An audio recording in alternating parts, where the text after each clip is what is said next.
Join me in painting this beautiful winter scene using watercolor. A step-by-step sketching process of this lantern is briefly explained at the end of this video, and all the corresponding images are given in the description which are ready for download. First, I start by wetting the background of the lantern as I am going to use wet on wet technique. After wetting the background, I am applying cerulean blue, which is then followed by a bluish gray color that I created by mixing emerald green and violet. To achieve this bluish gray shade, mix 3/4 of violet with 1/4 of emerald green.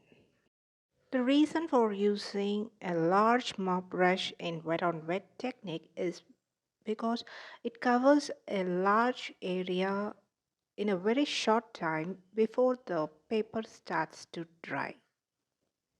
This mop brush has a fine tip which I use to define the outline of the lantern. When I find it difficult to control the mop brush, I switch to round brush of size 8 to define the details.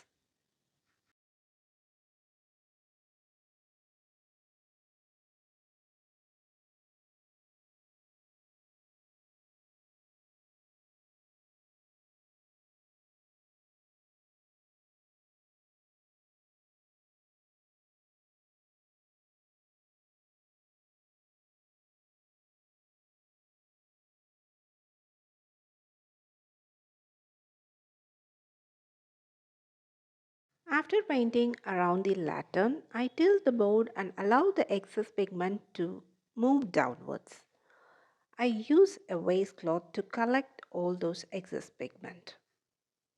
Then I use the waistcloth to wipe all the excess pigment that is collected near the tip. Tilt the board in all directions and wipe the excess pigment on the tip.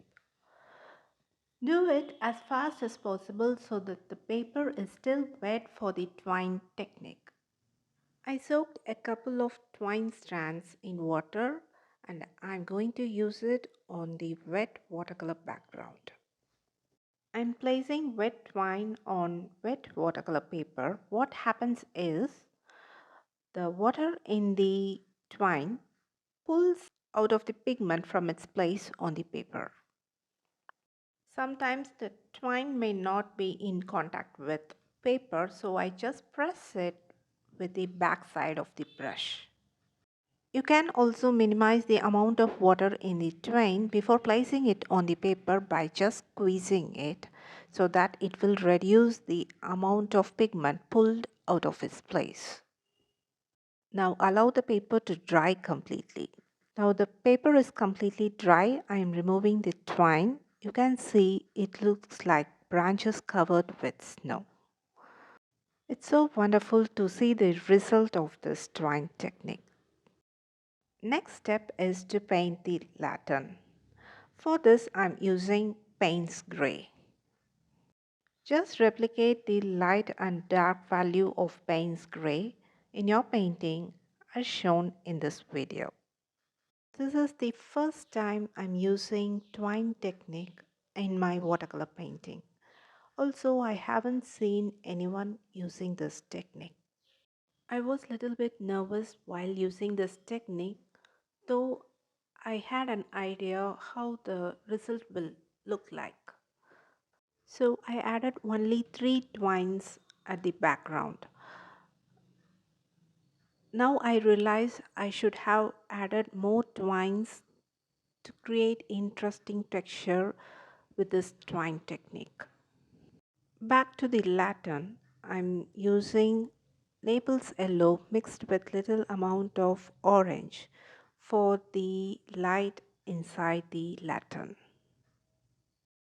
I used light value of Payne's Gray to paint the corner of the glass in the lantern.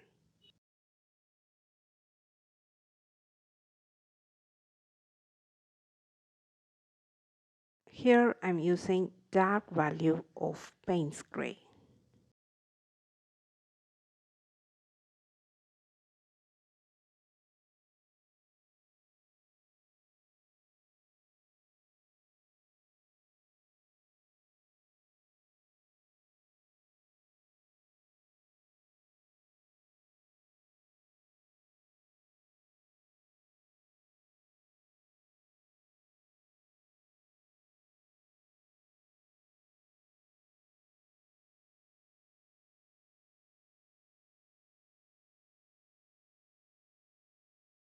At last, I splattered some acrylic white for the snow.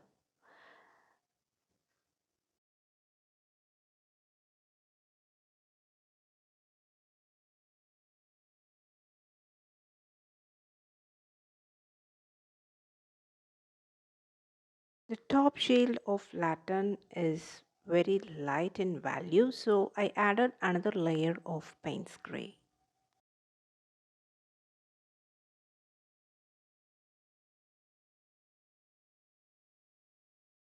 Next is a brief description of how to sketch a lantern. First draw the vertical line and then sketch the base of the lantern and make sure to replicate the angle as shown in the reference image. At the top of the vertical line, draw lines that are parallel to the base. Mark the portion which are going to be dark in the lantern. Locate the center and draw a reference line as shown in the image. Using this reference line, which acts as a guide for sketching the top shield of the lantern. After sketching the lantern, erase the reference line. Hope you find this video useful. If you like this video, give me a thumbs up and subscribe to my channel. See you in another video. Until then, take care and bye bye from Prema.